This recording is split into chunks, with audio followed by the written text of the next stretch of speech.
Aquí, al sur de Francia, inmensas multitudes aún vienen a ver los espectáculos de muerte.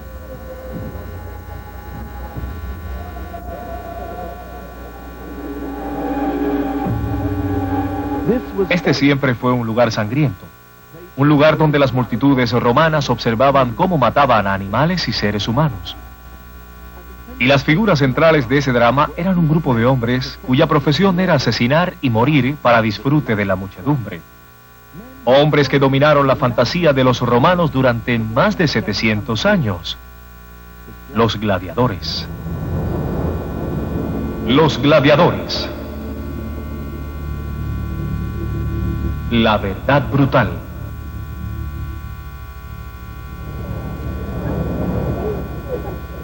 Los gladiadores combatieron en cientos de arenas especialmente construidas como esta en todo el mundo romano. Esta es Capua, ciudad natal del gladiador más famoso. Espartaco combatió y mató en esta arena para deleite del gentío. De hecho, esa es la razón de por qué dirigió la rebelión. Los gladiadores de Espartaco trataban de ponerle fin a estos juegos.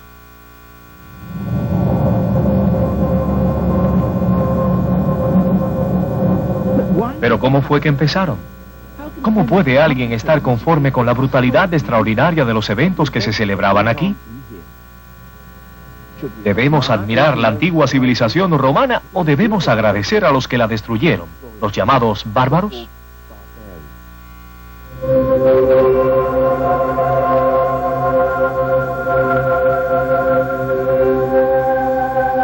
Los restos físicos de la civilización romana son asombrosos.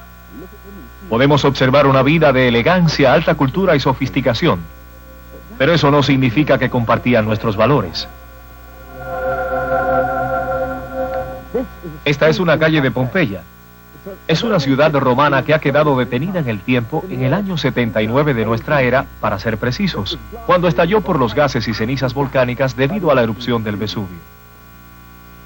Pompeya nos permite mirar atrás en el tiempo y echar una ojeada a la vida en la antigua época romana.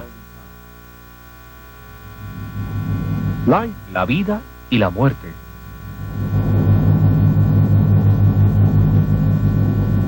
Estas imágenes de muerte horrenda y las víctimas atrapadas por la erupción evocan nuestra piedad y compasión.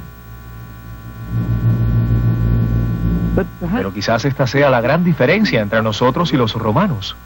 Ellos no veían los cadáveres de la misma manera que nosotros.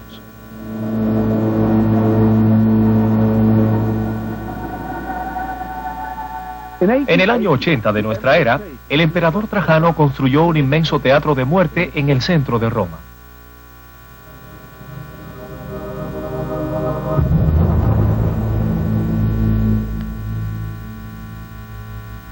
Desde la Edad Media se conoce como el Coliseo, llamado así por una estatua colosal de Nerón que estaba en su exterior, que fue fundida hace ya mucho tiempo.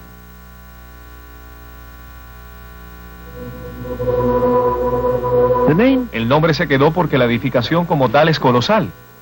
Podía acoger a 60.000 espectadores y los espectáculos también eran colosales. Es de enormes proporciones.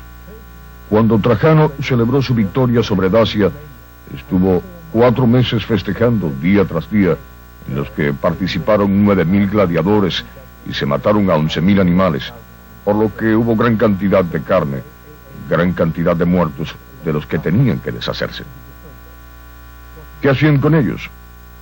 Se presume que los humanos eran lanzados al río Tíber. Era una demostración a la población de: esto es lo que hacemos con la gente que no nos agrada. Las personas eran situadas en la arena para matar y ser matadas por animales, y los unos a los otros. La corrida de toros es el último vestigio de lo que sucedía en la arena entonces.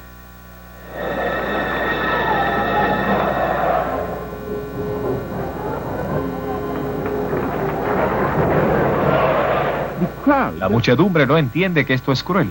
Para ellos, este es un espectáculo de elegancia y coraje.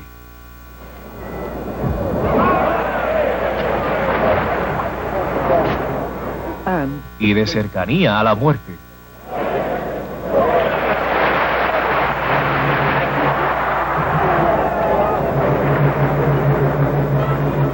El viejo foro romano aún pide sangre.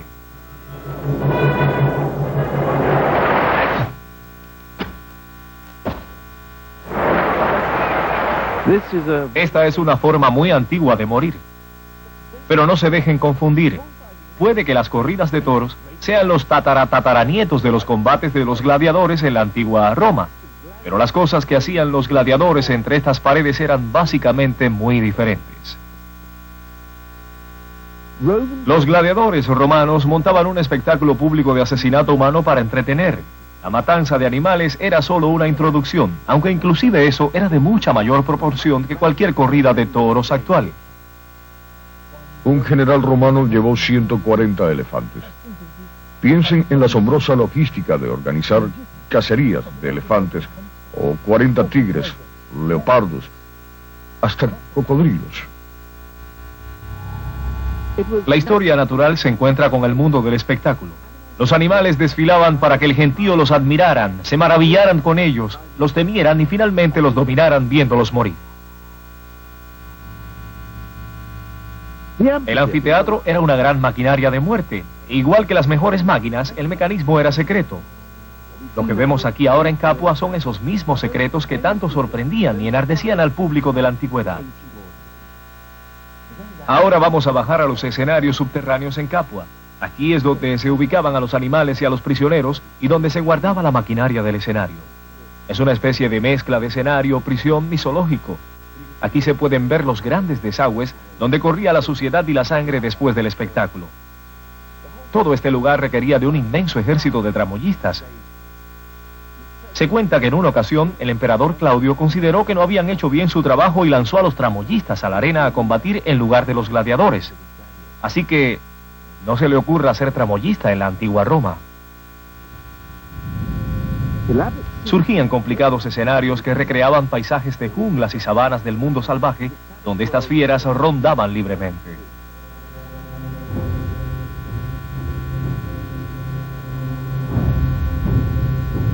A los animales los mantenían en jaulas, a veces cientos de ellos debajo del piso del anfiteatro, y eran subidos en ascensores para luego salir a través de las portezuelas a la arena.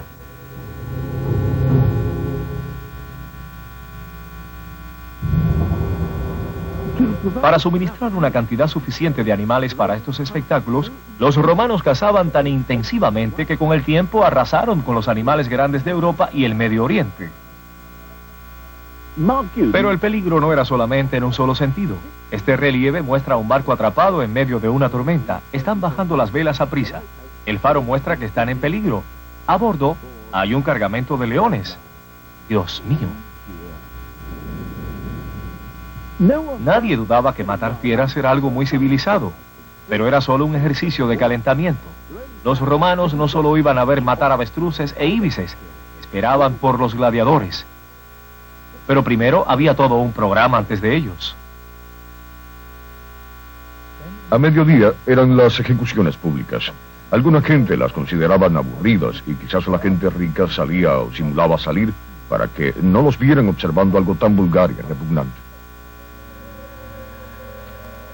Algunos prisioneros eran matados por los animales salvajes, otros eran obligados a matarse unos a otros, pero el verdadero asesino era Roma y el público era Roma. Los depredadores van detrás de la presa y el depredador pudiera ser el Estado romano, que persigue a un miembro de ese Estado que se comporta inadecuadamente, o un enemigo, o podía ser un depredador natural, como un ser humano contra un animal más débil, o un animal feroz contra uno no feroz.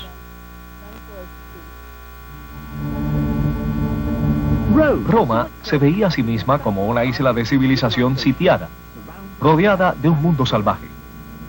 La arena viró este punto de vista al revés. Aquí, el mundo salvaje estaba rodeado y refrenado por el mundo civilizado. Era la viva demostración del poder de Roma. Los que cuestionaban ese poder eran lanzados a los espacios salvajes.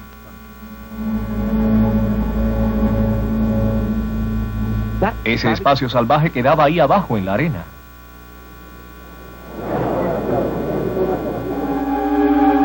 A los criminales, incluyendo a los cristianos que se negaban a aceptar que el emperador era un dios, había que enseñarles quién mandaba ante el salvajismo que solo Roma encerraba en sí. Muchos de estos animales deben haber estado medio muertos cuando llegaban a la arena. Existe el relato sobre un mártir que tuvo que agarrar al animal y arrastrarlo hacia él para prepararlo para la carnicería. De lo contrario, podía estar horas enteras siendo apaleado grandemente, pero nunca muerto, nunca aniquilado. Y de hecho, para el público, eso era parte de la diversión. Los juegos que se celebran en Nimes de cierta manera son un eco del deleite y la distracción romana. A ellos también les gusta ver deportes inusitados. En el año 52 de nuestra era, por ejemplo, el emperador Claudio celebró un pequeño espectáculo público en un lago en las afueras de Roma. Puso a 19.000 soldados prisioneros en botes, les dejó caer una descarga y les dijo: ¡vamos, peleen! Hace 2000 años, el público romano, ávido de grandes emociones, exigía algo más que carreras de saco y una piscina con un toro.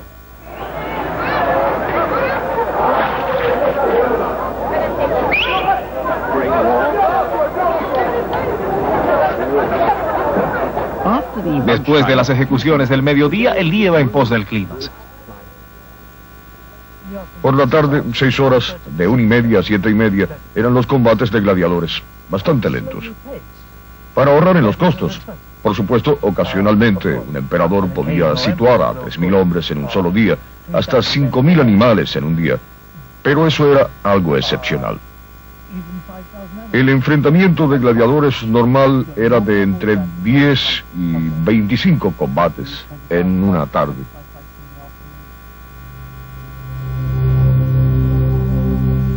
Este mosaico hallado en una villa romana muestra juegos organizados por el dueño de la casa.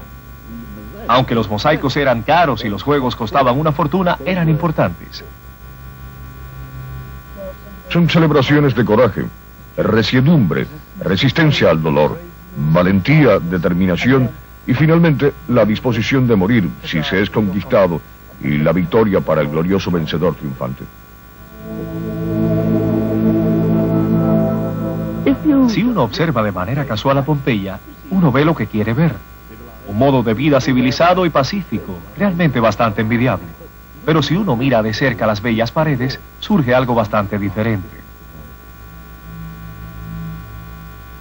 Esta callejuela conduce a los asientos más baratos del teatro. Es probable que aquí se reuniera un grupo de gente bravucona, y no es sorprendente que las paredes estén cubiertas de inscripciones. Este pedazo nos muestra qué pensaban los jóvenes de la antigua Pompeya.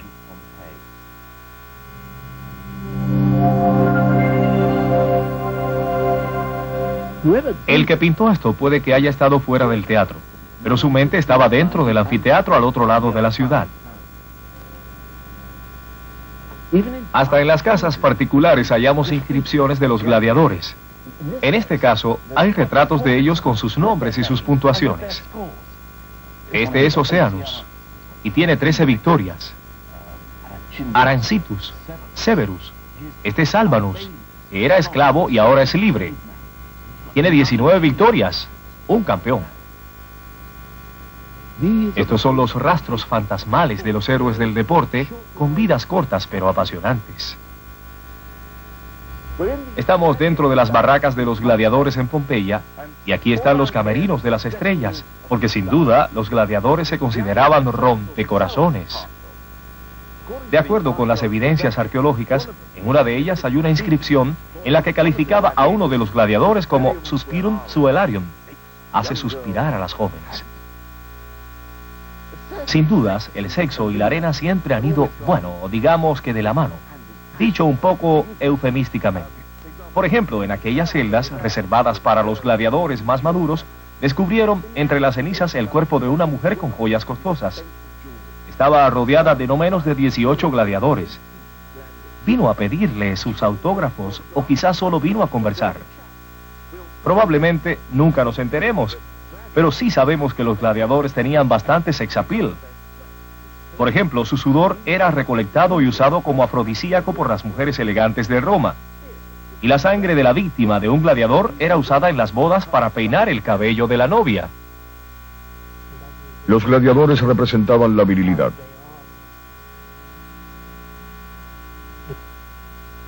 Por lo que cuando iban a la casa de alguien, había la figura de un gladiador que se alaba, campanas hechas de gladiadores combatiendo contra animales salvajes.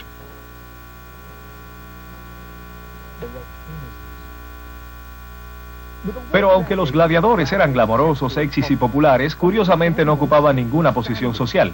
En lo que respecta a la minoría selecta de Roma, ellos eran escoria, probablemente porque la mayoría eran esclavos y prisioneros de guerra. Y aunque no lo fuera ya, cualquiera reclutado como gladiador se convertía en prisionero desde el mismo momento en que ponía pie en este lugar.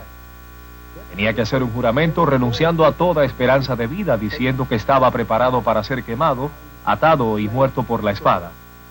Y vivía en una de aquellas celdas, encadenado, y le enseñaban a combatir en este mismo patio. A pesar de estas condiciones, y a pesar de la falta de posición social y las pocas probabilidades de sobrevivir, no obstante, muchos jóvenes se presentaban voluntariamente para convertirse en gladiadores. Debe haber tenido alguna recompensa ese trabajo. Bueno, supongo que ser famoso. Hay que ver el tamaño de los anfiteatros. Pompeya tenía asientos para 20.000 personas, 4.000 más que su población. Y la camaradería que existía, como cuando se está en el ejército. Pertenecían a un grupo, a una familia de gladiadores que los cuidaban, los enterraban cuando morían y eran muy allegados a los miembros de su tropa. Si uno de ellos no tenía habilidades y era un luchador entrenado, volver a ese ambiente bastante seguro, aunque implicara arriesgar la vida todo el tiempo, tiene cierto sentido. No necesariamente los gladiadores tenían que matarse los unos a los otros. Es más, la lucha a muerte era relativamente poco frecuente. No porque se considerase cruel, sino porque matar adrede a la mercancía entrenada resultaba costoso. Pero sí sabemos que en una lista de 20 gladiadores muertos, solo 3 habían sobrevivido 12 combates. Está muy bien hablar de gladiadores, pero ¿cómo era ser un gladiador? Mike Lloyd recrea combates de la historia y sabe mucho acerca de lo que exactamente hacían los gladiadores. Por supuesto, él enseña cómo combatir en aras del espectáculo, pero después de todo eso es lo que hacían los gladiadores. Para poder ser las superestrellas del deporte de aquella época, y lo eran, tenían que combatir con cierto grado de estilo. Tenían que tener soltura, tenían que saber moverse con grandes gestos y hacer que el combate fuera dramáticamente emocionante. Pero eso no es artificial, eso es saber pelear bien. Enséñeme a ser gladiador. Bueno, lo primero es desarrollarse físicamente. Eso es un poco difícil. Mucha práctica. El entrenamiento se realiza aquí en el tronco. Bien, muchachos, vamos.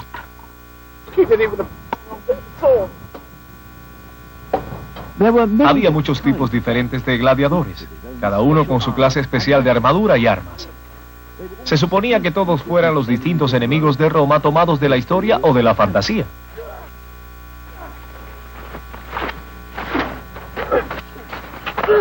Pero tal como me enseñó Mike, lo primero que tenían que aprender era combatir sin ningún implemento. ¿Así? Los primeros gladiadores solo tenían espadas. Gladius significa espada, pero pronto los enfrentaron a hombres con otras armas, por ejemplo, una lanza. Evidentemente es un arma para lanzar, pero también puede usarse para dar estocadas, y la hoja afilada en la parte superior puede usarse para hacer grandes tajos. En su conjunto puede usarse como arma de estoque. También la usaban para lanzársela los unos a los otros. El problema de las armas que se lanzan es que es una forma terrible de quedarse desarmado. Una opción es tratar de atrapar el arma, virarla y volver a tirarla. Había diferentes estilos de guerreros entre ellos. La combinación clásica era el retiari con su red y tridente contra el mirmillo con armadura y un casco en forma de cola de pez. Estos eran guerreros de fantasía. Neptuno, el pescador. Cetus, el monstruo marino. ¿Cómo es posible que un hombre con una espada sea vencido por otro que usa una red? Las propiedades de la red es que tiene una función dramática para atrapar finalmente al mirmillo. La soga de afuera tenía plomo a todo su alrededor. Por lo tanto, la red podía usarse como arma de ataque por derecho propio, algo así como una cadena.